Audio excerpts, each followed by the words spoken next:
Lesson 2.3 Puritan New England. A different group of English people settled north of Jamestown. The colonies to the north, including Massachusetts, were called the New England region of British North America. The people who settled there were members of a religious group who wanted to purify the Church of England by removing some of its Catholic practices. Because of this, they were known as Puritans. Puritans believed in the idea of a priesthood of all believers. This meant that every worshiper should experience God directly through faith, prayer, and study of the Bible instead of through services conducted by church priests. Some Puritans believed in trying to change the Church of England. Other Puritans chose to leave the church and form their own congregations. They were known as separatists. The English king punished anyone who broke away from the Church of England. New England was settled by Puritans seeking freedom from religious persecution in Europe. One separatist group, known today as Pilgrims, decided to leave England. In 1620, they arrived in North America and founded Plymouth Colony. In 1630, another group of Puritans sailed to North America. Like the Pilgrims, they came to practice their religion without fear of punishment. They started a settlement called the Massachusetts Bay Colony, and by 1640, more than 20,000 English settlers lived there. Unlike the settlers in Jamestown, the Puritans were well prepared to live in this new land. They were organized and had many supplies. John Winthrop was the settlement's first governor. The Puritans wanted to create a society that all people could look up to. They placed great importance on families and church authority. They formed a covenant community based on the principles of the Mayflower Compact and Puritan religious beliefs. All adult male members of the Puritan Church could vote. New England colonies practiced a form of direct democracy through town meetings in the operation of government. They also stressed hard work and thrift.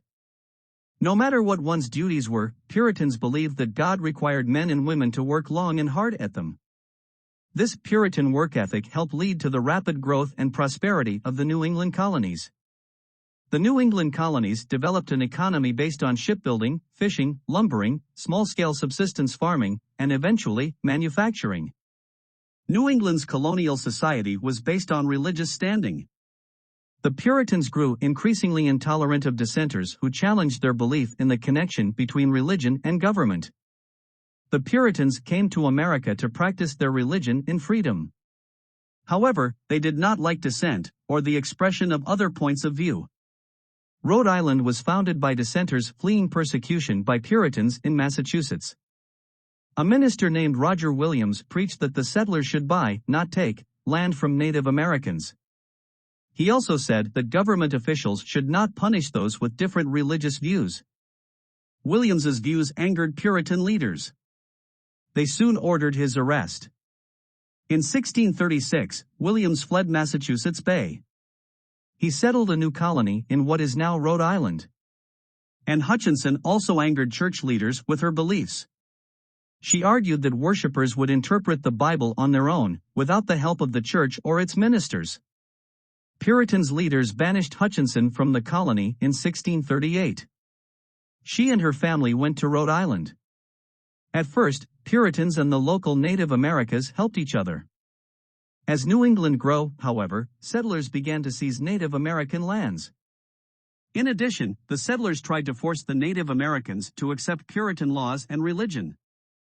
Many Native Americans saw the Puritans as a threat to their way of life. The tense relationship between the two groups soon led to war. In 1637, the Pequot tribe, who lived in what is now Connecticut, went to war with the colonists.